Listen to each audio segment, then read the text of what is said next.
What is good, y'all? Welcome back to the welcome back to a brand new video. We are back with a brand new video for you guys. Listen, we're not going to waste too much time. This is kind of like an emergency slash panic video for this team because they're on a 6-game losing streak. So we got to make sure we roll through all the topics as quick as possible. There's a lot of stuff I want to talk about. I haven't made a video since I think the Memphis game. So there's been 2 games since then, the Boston game and the New York game that we're going to be talking about. And we're going to talk about the game tonight that we play against a very, very good team. It's going to be tough. It's going to be tough, but we have to snap our 6-game losing streak at home. So let's get right into it, man. Leave a like, subscribe, and comment down below. Thank you guys for all the appreciation and love you guys have been showing on these videos. Really grateful for it. On the road to 3K as usual, but we're not done when we get there. So make sure you guys keep doing what you guys do, and let's get right into it, man. So yeah, we're gonna be talking about, a lot of topics in today's video, but let's just start off with the Terry Rozier trade. It's only been 3 games, but those 3 games have been very, very telling for a lot of different situations and things on this team. Now, talking about him in general, I feel like Terry Rozier is playing a little too scared right now. He's playing a little too timid and tentative. He's not playing like he usually does. And I think the reason behind this is he doesn't want to step on people's toes, like he said. But, just looking at how he's been playing, and he's not playing with as much confidence as he usually does. And the big reason for this, as I said, is because there's a lot more talent on this team than where there was in Charlotte. And he wants to make sure he's adjusting to all that and not having to make everybody adjust to him. Now, I understand that, and that is a very, very noble thing to do, Terry, but we're on a 6-game losing streak, my guy. We're going to need you to just tee up and just start scoring. Like, we just can't have you, we can't afford to have you playing, off the ball or playing timid or playing scared to shoot. That's basically like another Kyle Lowry, and we don't want you to be that for us. We know you're a lot more talented than he was, so we want you to score the ball like you normally do. The thing about Terry Rozier is that out of anybody on this team, there's only 2 players that I trust to make something happen with the ball in their hands, and that is Jimmy Butler and that is Terry Rozier. Everybody else, I don't really want to see that much with the ball in their hands, but those 2, I'm confident and I can trust that, okay, when these guys have the ball in their hands, something will happen. And Jaime Jaquez this season. Jaime Jaquez, I do want to include my guy. But yeah, those 2 in particular, because Jaime is still a rookie and he's coming off the bench.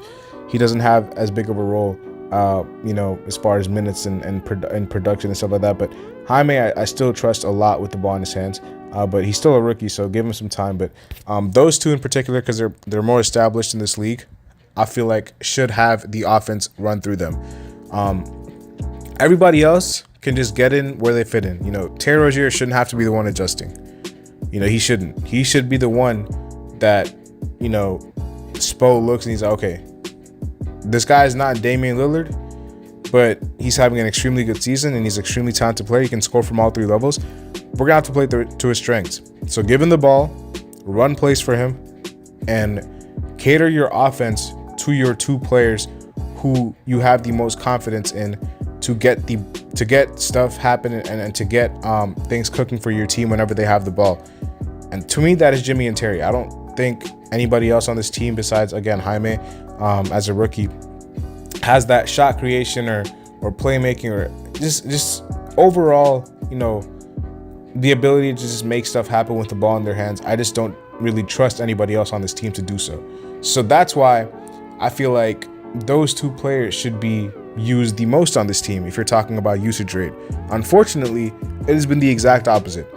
Jimmy hasn't been used apart from the New York game. He's been used very, very little by Spo, and so is Terry. The shot attempts, the usage rate, you can go look at it.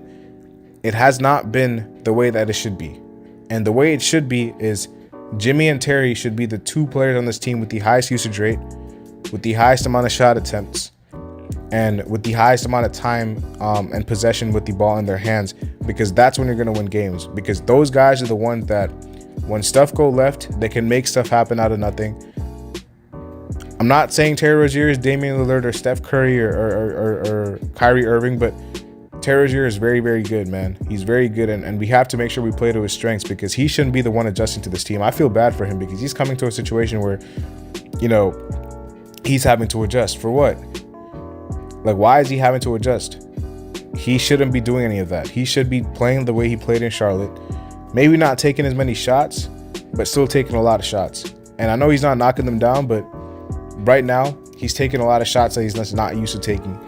I don't like him taking catch and shoot shots. I like him taking shots, that he creates for himself. And I do think that the two-man game between him and Bam should be explored and used a lot more. And that comes with him having the ball more so he can make stuff happen. He can throw lobs to Bam because I feel like that pick and roll is very deadly when it gets used. It just hasn't got used that much. And again, that is because I think Terry needs the ball in his hands and he needs to make sure that he is using the ball and controlling the ball a lot more than he has been. And I'm confident that when Spo makes that adjustment, when he has Jimmy and Terry being the two guys on this team that the offenses ran through and that the ball is in their hands the most, that's when you're going to start to see success on that offensive end. Now, coming to the defense, because Terry has not been the best defender. I'm not going to lie. I never expect him to be a lockdown defender, but he just hasn't been amazing. And forget amazing. He hasn't been that great defensively. I'm not going to lie. And I think the problem is that the backcourt that we are starting is very, very small. And you're going to get killed by, good teams who are going to hunt you on mismatches all the time. I don't think Terry and Tyler should be starting in the backcourt together. And unfortunately, that means I think Tyler Hero should go to the bench. Now, again, I'm going to say this. I just said it. I think Tyler should go to the bench. And already I can see 10 people commenting on my post. Oh my God, you're a Tyler Hero hater. You're this, you're that. Bro, cut it out. Like, we're on a 6-game losing streak. If you don't think something needs to change, then I don't know what to say to you. But again, this is not even a bad thing. People are going to think that I'm saying that, Tyler should go to the bench because he's not a good player. Like, that's not what I'm saying at all. I think it'll actually help our team. I think it'll make our team a lot better. And isn't that what everybody in this fan base wants? We want to win games, right? So if we want to win games, this is a very, very good way of doing that. Tyler off the bench has produced so much success for this team. And just because a player is coming off the bench is not a bad thing. People can say it's a bad thing, and people can say it's not a good thing because he's not starting. But that is only if you don't embrace that role. We have had NBA legends come off the bench. Manu Ginobili is a Hall of Famer who came off the bench for most of his career on a winning team. James Harden won 6th Man of the Year. Tyler Hero himself won 6th Man of the Year. We had guys like Jamal Crawford, Lou Williams. We had guys who were absolute bucket getters and who were very, very respected players in the league come off the bench and help teams win games. Coming off the bench should not be something that is frowned upon. You're still playing very good minutes. It's not like his minutes are going to go down by a lot. He's still going to play good minutes. He might close games. He should be playing the same role he played in 2022. Because that's when I think I saw the most efficient, the best used version of Tyler Hero, the most confident version of him, I think was then. Because that version of Tyler Hero was so beneficial for this team. When he just came off the bench, he didn't care. He was just getting his flow. He was playing against guys who, weren't the best defenders because they were bench players, and he was cooking them. So he should go back to that role. I don't see any reason why he shouldn't go back to that role.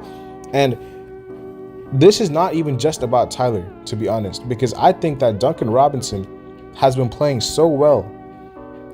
He's been playing so well with the main guys, with Jimmy, with Bam, with Terry. It's an absolute crime to leave this guy on the bench not playing with these guys when he's been playing so well with them. We already know Duncan's chemistry with Bam. For anybody who's talking about Bam needs to get more guys giving him the ball, look no further than Duncan Robinson, because Duncan Robinson will get Bam the ball. We've seen it plenty of times on dribble handoffs, on pick and rolls, where he's literally just fed the ball to Bam every single time because two guys help on the dribble handoff, and he's just able to slip it to Bam all the time. And that has been a staple of our offense, and that is why in 2020 we went to the finals, because of Duncan Robinson. Not just solely because of him, but Duncan Robinson was an integral piece of our team.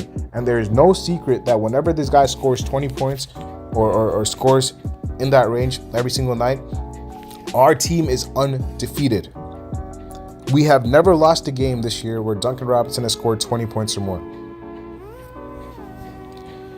Duncan Robinson, whether people like it or not, is a very, very key piece of this team. And only people who watch basketball will understand this. If you're looking at stats, if you're looking at Basketball Reference or whatever you guys look at, if you're looking at Twitter or YouTube, like, you're not going to understand this. You got to watch the games. Duncan Robinson is a very, very key piece of this team. He's a very key component. And that's why the Miami Heat were like, we're not trading him. So listen, this guy, in my opinion, needs to be starting next to Terry Rozier. I think the fit is better. I think he's a bigger player than Tyler, both height and build, so that defense is not going to be as bad. I'm not saying he's a lockdown defender, but I'm talking about our backcourt not being as small. I think that is the first adjustment that Spoelstra needs to make, is Duncan Robinson needs to start over Tyler. Tyler needs to come off the bench, and Tyler needs to kill off the bench like he's been doing in 2022. And whenever he's coming off the bench, he's been playing amazingly. Amazingly. The best version of Tyler that I've ever seen on this team has been in 2022. I know people are going to talk about the scoring average has gone up in this year, but I'm talking about the most efficient, the Tyler Hero whose usage rate was fitting. The team was playing amazingly. All of that happened when he came off the bench in 2022 when he won Sixth Man of the Year. So I think he should continue to do so. I think he should be a spark plug off the bench. And I don't think he should take offense to it. As long as he embraces that role, we're fine. Nobody's saying we need to get rid of him. If he starts and we keep playing badly, then maybe we have to trade him. But there is a world that he comes off the bench and this team looks amazing, and that he doesn't have to leave this team. I get he wants to be a starter, but the team is important, and he has to do what's best for the team, and so do we. So coming off the bench is not a bad thing at all. If he embraces it like he did in 2022, when he was flawless off the bench, in my opinion, then I think we're going to have a very good team. So I think the starting lineup should be Terry, Duncan, Jimmy, Haywood, Bam. People are going to talk about Haywood. Again, I don't think the power forward position is the issue. People can nitpick it and talk about it because power forward position is the weakest position that we have on paper. I get it. But, who else are we going to start there right now? People are going to talk about we need a trade. Okay, if we get a trade, then sure. But right now, Haywood's the best option to start at that position. So I think we should stick with that. Off the bench, Tyler and Jaime would be one of the best bench duos in the league, if not the best. Imagine that, bro. You have Terry, Duncan, Jimmy, Highsmith, and Bam starting. 5 minutes go by, you have starters come out for their team, and look who they have to deal with. Hero and Jaquez checking in at the same time. Could you imagine the amount of havoc they're going to cause against bench players? These two are going to be running rampant. Spo has to unleash that, because that is going to be unstoppable if he does that. Duncan Robinson should be starting, not just because of how he's been playing, but because of how his fit is with the team. I already talked about it a little bit, but his usage rate, he doesn't need the ball. He doesn't use the ball. You have Terry and Jimmy, you can play around. You have guys who can snipe like Duncan and Highsmith occasionally. And you have a center in Bam. And I think that's the best fitting team that we can put out as a starting lineup. And I don't think that's a bad starting lineup at all.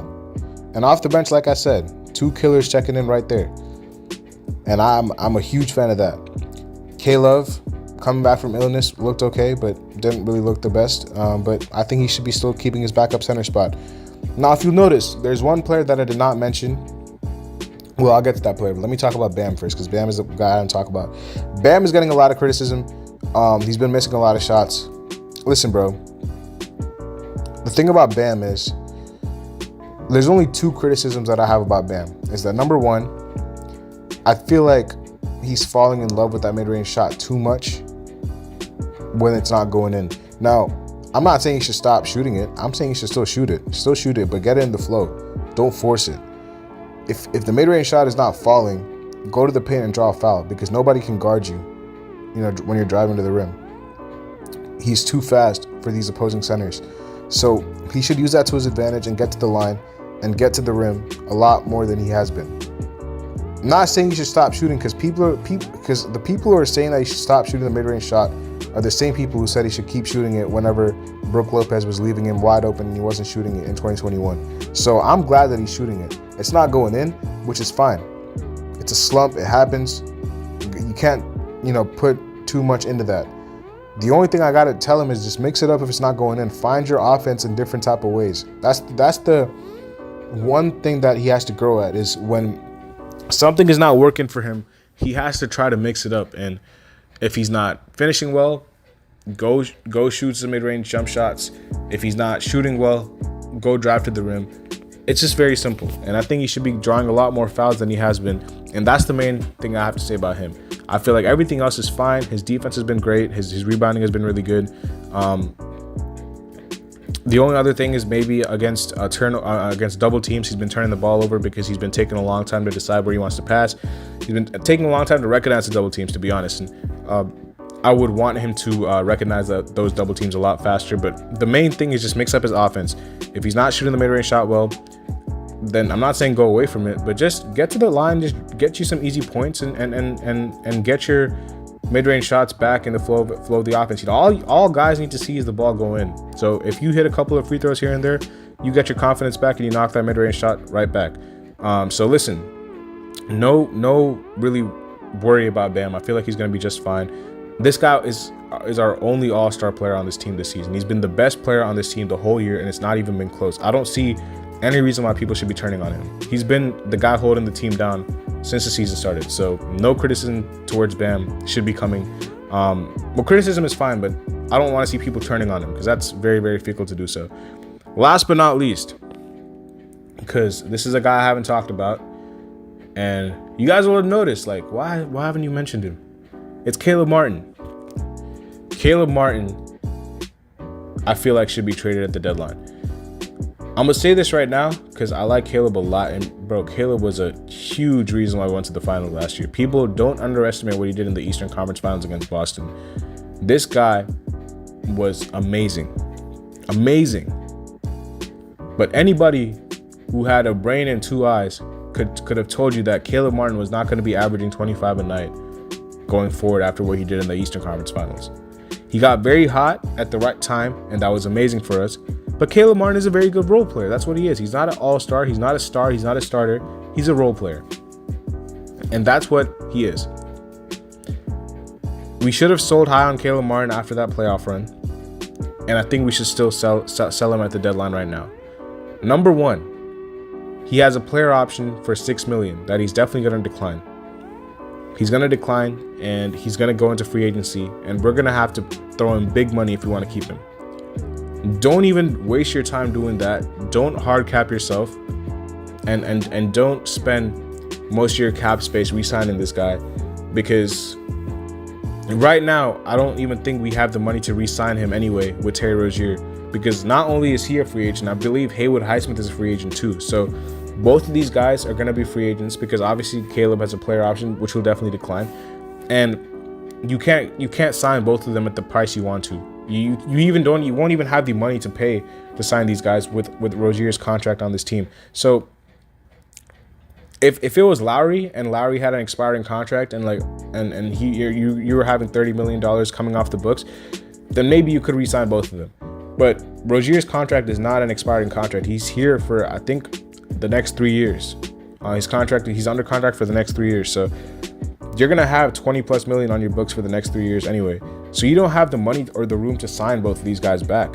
So one of them has to get traded, and I think it's Caleb, because Caleb's going to demand the higher value, and Caleb's going to demand the higher amount of money, and Caleb's the guy who's not starting on this team right now.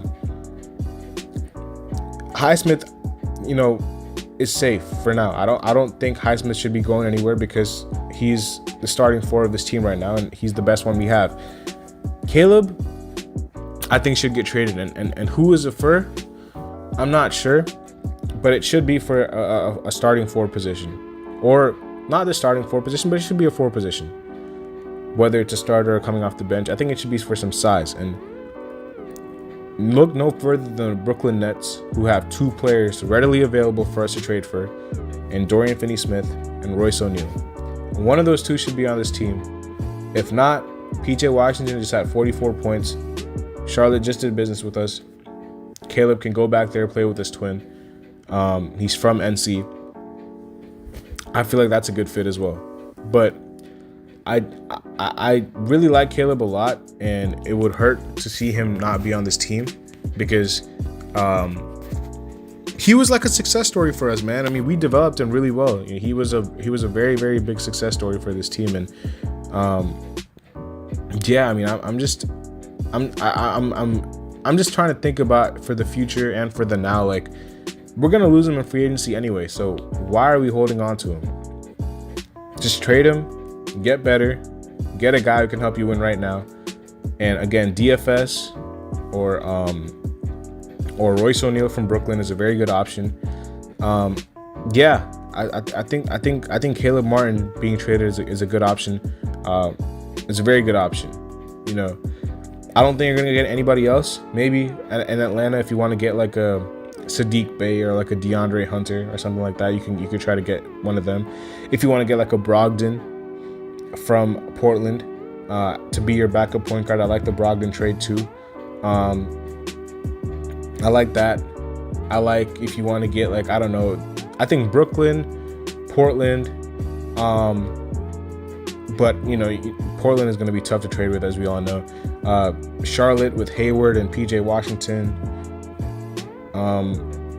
There are some guys you can go get, even like a Tyus Jones on Washington. You go trade Caleb and Thomas Bryant and Drew Smith and some seconds, and you go get Tyus Jones. I mean, that's a good trade for this team too. So listen, Caleb Martin, Thomas Bryant, Orlando Robinson, Nikola Jovic, Drew Smith, all of these guys should be up to get traded in the deadline.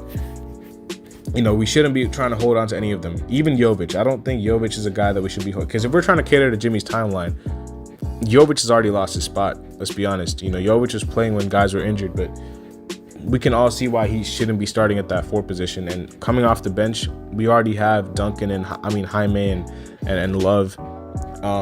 So I don't think when you're on a 6-game winning streak, Nikola Jovic should be untouchable. No, he shouldn't. There are a lot of guys around this league that, you know, you can go get that can really help you. Obi Toppin, another guy who's available too. I forgot about him. There's a ton of guys, man. Kuzma, Tyus Jones, Obi Toppin, DeAndre Hunter, Saddiq Bey, Davion Mitchell, Gordon Hayward, Dorian Finney-Smith, like I said, Royce O'Neal, like I said, Malcolm Brogdon. Those are 9-10 guys I just fired off of, and those are just off the top of my head. And we have the assets to get at least one of them. So one of those guys, Bogdanovich from Detroit, one of those guys should be on this team. And Caleb, Orlando, Thomas Bryant, Drew Smith, Nikola Jovic, 2nd-round picks. Combination of these assets should be enough to get any of those guys. So that's what I have to say about that. If you guys want to talk about making a trade, we don't really have too much room to work with, but it starts with those assets, and it starts with the names that I just said. If you guys have any more names that we should get, make sure you guys let me know down in the comment section. If I forgot anybody, I don't know. I was just naming guys off the top of my head. You know, I obviously wasn't looking at anything, but let me know what you guys think about that, and let me know what you guys think about the whole, you know, video. It's been a long video. It's been over 24 minutes now, so I'm gonna wrap it up here. A lot that we covered. We covered Rozier. We covered Duncan Robinson, starting hero, coming off the bench potentially. I think that should be happening. We covered Jimmy. We covered Bam. We covered that 4 spot. And we covered another potential trade we could make. So yeah, let me know what you guys think in the comment section below. And yeah, see you later. It's always in the next video. Peace.